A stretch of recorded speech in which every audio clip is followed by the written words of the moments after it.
Hi guys! Welcome again to my YouTube channel. For today's video, nakikita nyo may papel ako. Pag-usapan natin kung paano ba mag-apply ng tourist visa in Schengen country. Schengen country which is Europe. Ayan. And nandito yung mga papel. Mga papel. Nandito yung papel, yung kopya ko kung siyempre para step by step, para mas mamadali. Ito based lang on my experience which is paano ba mag-apply ng tourist visa in Schengen country which is, for example, Sweden. Ayan, Europe country. Ayan, share ko sa inyo guys kung paano. Let's find out. And syempre, please don't forget to like, share, and subscribe bago ka mag-continue and kung bago ka sa aking channel para ma-notify ka sa aking mga video dahil sa journey na ito, i-share ko yung yung paano ko in-apply at saka paano kung naging Swedish citizen dito sa Sweden. Kung interesado ka lang naman. And kung hindi naman, thank you pa rin kasi napadaan ka sa aking vlog. And ayan, nakikita nyo may papel ako ditong hawak. Ito ay step by step kung paano kung syempre para mas mapadali nyong maintindihan paanong proseso at anong dapat gawin. Paano nga ba mag-apply ng tourist visa in Schengen country, for example, Sweden? Kasi nandito ako sa Sweden So, yun ang ibibigay ko sa inyong example. Paano ko in-apply yung tourist visa ko dito for alam ko matagal na ako nag-tourist dito kasi year 2013. Pero ngayon ko lang na-share kasi syempre ngayon lang ako nagkaroon ng pagkakataon na ma-share sa inyo yung journey ko and baka ito makatulong din sa inyo once na magkaroon kayo halimbawa once na gusto nyo mag-abroad sa Sweden, kahit hindi sa Sweden, kahit sa different country, basta sa Europe, basta Schengen country siya. Makakatulong sa inyo ito, lalo na pag halimbawa kung may boyfriend kayo or kung hindi ko alam yung proseso sa pag-apply ng halimbawa mag-apply ka ng visa for working. Pero ito kasi for relationship Ayan, bago natin umpisahan guys is yung meron tayong 29 lands na 29 land that you can apply Schengen visa. 29 ka lugar yung Schengen visa na pwede mong applyan. And one of them is Sweden, which is nandito ako, Norway, Denmark, Finland, Estland, Letland, Lithuania, Poland, Germany, Italy, France, and Spain, and more. Marami pa yan guys. So, ito lang yung kinuha kong mga example para mas ma-picture out nyo and syempre don't forget to like, share, and subscribe kung bago ka pa lang sa aking channel and para ma-notify ka, click the button below yung notification para ma-notify ka pag may mga bago akong video kasi this time around, wala nang sabi ko, share ko sa inyo yung journey ko bilang Pilipino na napunta sa Europa. Kung madali ba siya, mahirap ba siya, and syempre anong mga pinagdaanan ko, and syempre lahat naman tayo may pinagdaanan pag mag-apply ng tourist visa, pero ito based lang on my experience. I-share ko sa inyo yung mga experience ko. Ayan, bago ang lahat dapat may reason to apply for your own visa. Kung anong reason mo mag-apply ng visa mo, halimbawa ano ba yan? For example, in-invite ka ba ng boyfriend mo or tulad ng sabi ko, apply ng working o sa working visa. Pero sa akin, tourist visa ako kasi nga since nagkaroon ko nakamit ako ng isang Swedish namit ko yung taga Sweden. Ayan. Yung sa akin is tourist visa na nilagay namin tourist visa for friendship pero hindi naging friendship yun kasi parang naging fiancé visa na siya. Fiancé visa pero tourist visa siya. In-apply namin tourist visa tapos fiancé nakalagay dun sa relationship namin. Kasi pag in-apply mo ng fiancé, bas matatagalan ka pa. So tourist visa ang in-apply ko. And yun, saan ako nag-apply? Syempre, nag-apply first, nag-fill out ako ng form online. Tapos sinend ko yan. Mas madali kasi siyang proseso guys kapag nag-apply ka ng online. Halimbawa, i-search mo dyan yung apply for visa for Schengen country, mag-apply ka dyan, may form naman, may form silang ibibigay sa inyo na pwede nyong fill upan, ilagay nyo dyan yung information mo, kung sino ka, kung anong relation mo dun sa, yung mga form, yung form na mga tinatanong nila kung anong rason mo para mag-apply ka, papunta ng Sweden. And of course, online, tulad ng sabi ko, online mas mabilis mong i-apply kasi madalian lang siya. Kaysa i-apply mo siya, pupunta ka pa ng lugar, mas mahirap kasi mag-travel ka pa, cost a lot of money. Tapos, kailangan ka pang pumila, kailangan ka pang ganito, ganyan. Maraming proseso. Hindi tulad ng pag-apply ka ng online, mas mabilis kasi doon nila, sobrang dami ang nag-apply ng online kasi hindi naman lahat alam kung paano mag-apply ng online. Ang alam nila is on the spot. So I recommend na mag-apply ka online. Tapos, syempre, kaya after mag-apply online, visit mo yung consulate.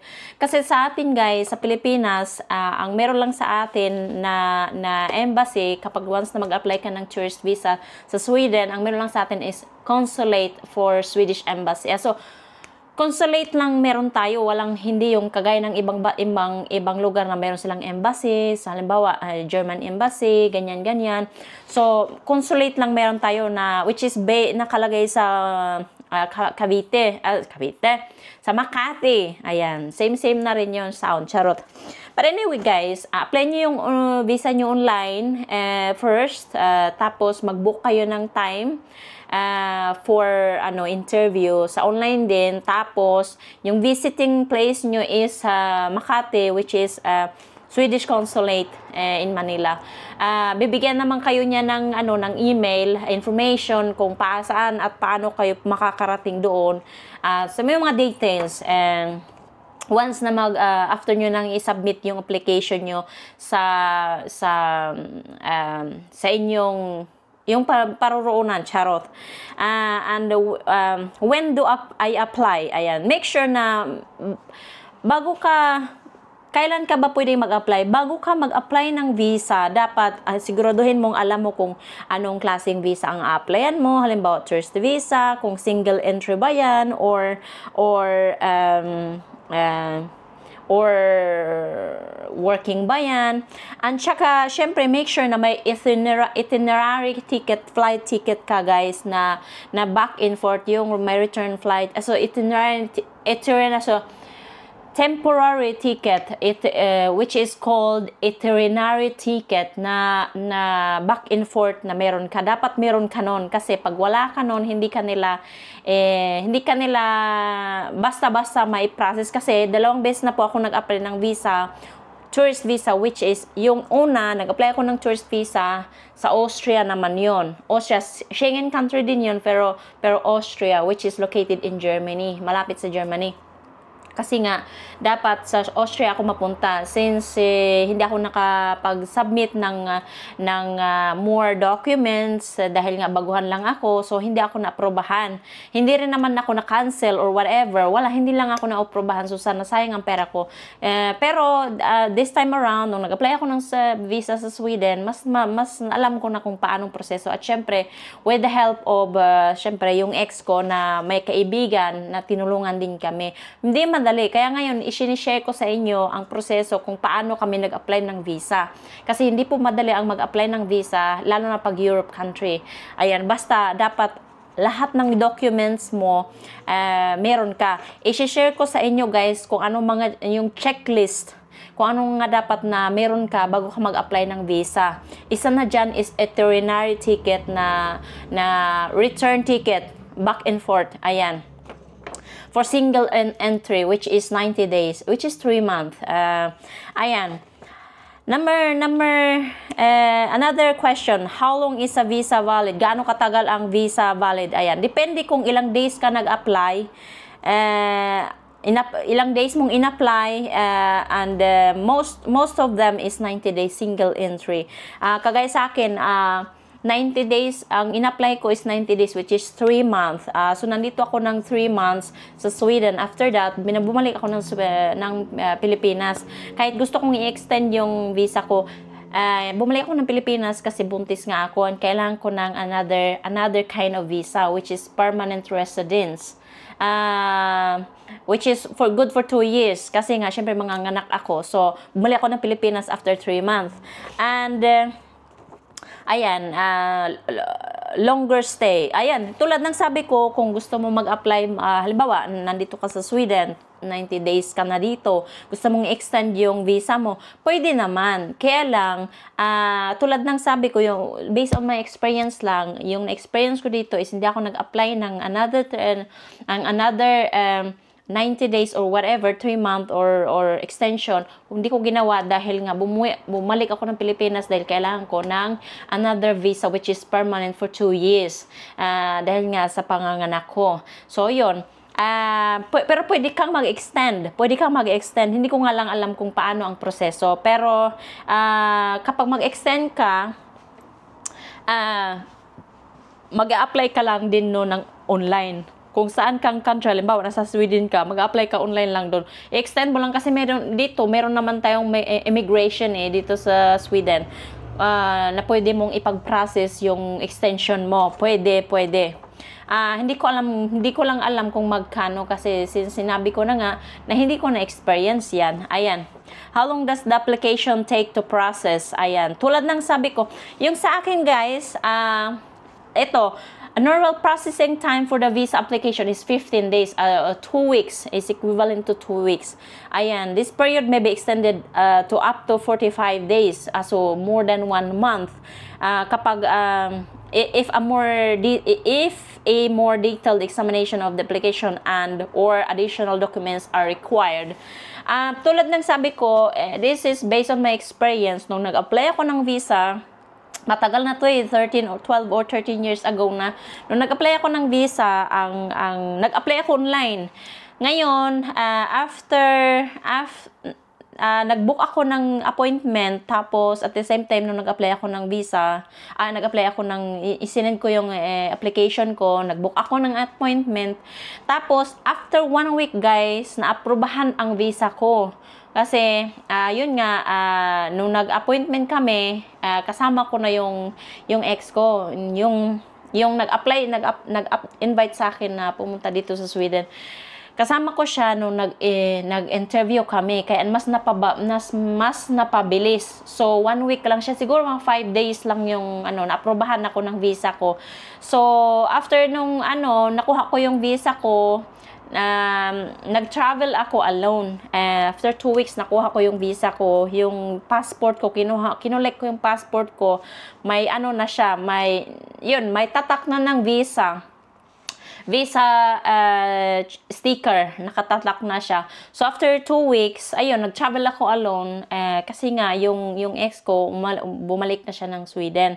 Sabi ko, natakot pa nga ako noon kasi, syempre, buntis ako, tapos magta-travel ako alone, tapos hindi ko alam, first timer, tapos Europe pa. So, sabi ko, bala na si Batman, magta-travel talaga ako kasi pangarap ko talaga makarating ng abroad, tapos gusto ko magkaroon ako ng magandang kinabukasan, pati yung mga anak ko. So, nag-travel ako alone, buntis ako, after 2 weeks ko na natanggap yung visa ko. Ayan. Madali lang siya guys na mahirap, pero kinaya ko naman kasi nga malakas ang loob ko 'di ba? Kung hindi malakas ang loob ko, wala ako dito, 'di ba? So anyway, lakasan lang ng loob lang yan guys. Kung hindi ka malakas ang loob, walang mangyayari sa iyo. Charot. What if I am granted a visa? Ayun, since naipasa mo na yung passport mo, naipasa, halimbawa, nag-apply ka ng visa, nag-interview ka, binilagay mo nung pumunta ka sa consulate, nag-book ka ng appointment, diba? Pumunta ka sa consulate, binigay mo lahat ng documents mo na nandyan sa kamay mo, kasama na doon yung passport.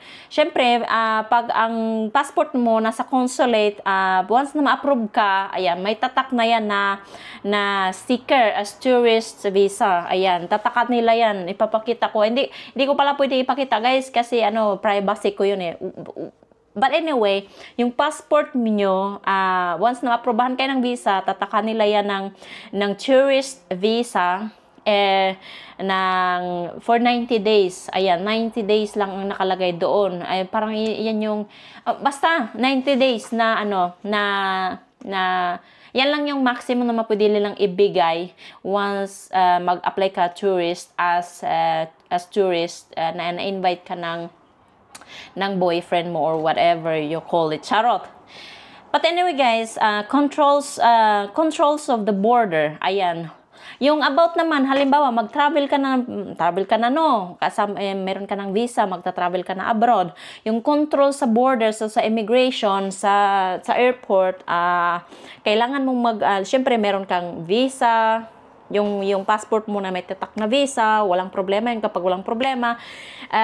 So, approve ka doon, tapos magbabayad ka ng tax ba yun or VAT ba yun, once na mag-boarding ka. Kasi kailangan nila, tax yata yun, kailangan kang magbayad kasi Filipino citizen ka eh. So, mag-a-abroad ka, malalabas ka na abroad, magbabayad ka ng tax. Ayan, medyo malaki kalamahalan yata, mga siguro, not sure ako pero parang 2,500 yata yung binayad ko. Kasi alone lang ako doon, nag-travel ako. Tapos anyway, Siyempre,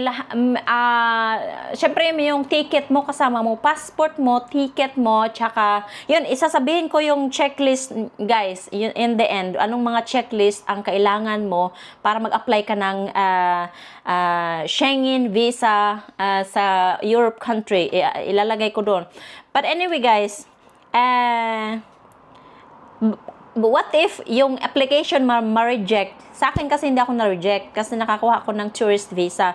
Pero pag na-reject ka guys, meron kang karapatan mag-appeal. Depende na lang kung anong natanggap mo na information from the immigration, sa consulate, anong natanggap mo na reason regarding sa rejection mo. Pero pwede kang mag-appeal. Pwede kang mag-appeal, tapos pag halimbawa, syempre, manghingi sila ng documents na additional, ipapasa mo. Pero since sa akin, based on my experience, hindi naman ako na-reject kasi tulad ng sabi ko, after 2 weeks, nagkaroon ako ng visa. 5 days, tapos after 2 weeks, nag-travel ako abroad. Ito na guys, yung mga checklist sa pag-apply mo ng tourist visa sa Schengen country. Number 1 na dyan is yung valid passport mo. Valid passport mo ha, yung yung completed Schengen visa application form.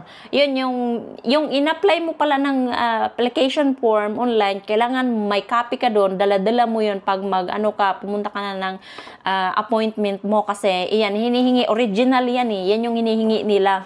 Original lang, may signature ka dyan. Ayan, and kailangan ma-describe mo yung purpose mo sa pag-visit mo sa country, kung bakit mag-visit ka. Halimbawa, in-invite ka ng boyfriend mo, which is yung sa akin dati. Tapos, ayan, kailangan yun. You must have an invitation. Ayun nga, kailangan mo ng once na mayroon kang halimbawa, anong purpose mo pag travel mo visa, kailangan mo ng invitation letter from the person no nag-invite sa iyo para mag-tourist sa country. Tulad sa akin, in-invite niya ako, so siya naman ang nag-invite sa akin. So kailangan ko ng invitation letter galing sa kanya. Which is syempre para mas supporting documents yun eh. Kung wala ka nun, mas mahirapan ka syempre. Ayan, and syempre kailangan mo ng medical insurance kasi medical travel insurance kasi number 1 yan guys. Kailangan mo na ng medical insurance kasi once na may mangyari sa yung hindi maganda, halimbawa nagkasakit ka o hindi ka naman covered sa community nila dahil hindi ka naman Swedish citizen or wala kang permanent residence. Kasi dito guys, ang individual dito kilala ka sa sa birthday mo na may 4-digit number, secret digit number, dun ka kilala. Hindi ka kilala sa pangalan kasi sa person number kung tawagin nila yung 4-digit number mo. Once na ilagay nila yon, kilala ka na yon. Pag wala ka nun, malaki ang babayaran mo once na magkasakit ka kasi dito walang libre dito kapag hindi ka Swedish citizen or permanent residence. Ayan, and syempre, isa sa mga supporting documents mo ay may picture kayo. Dapat may picture kayo ng partner mo, ng boyfriend mo.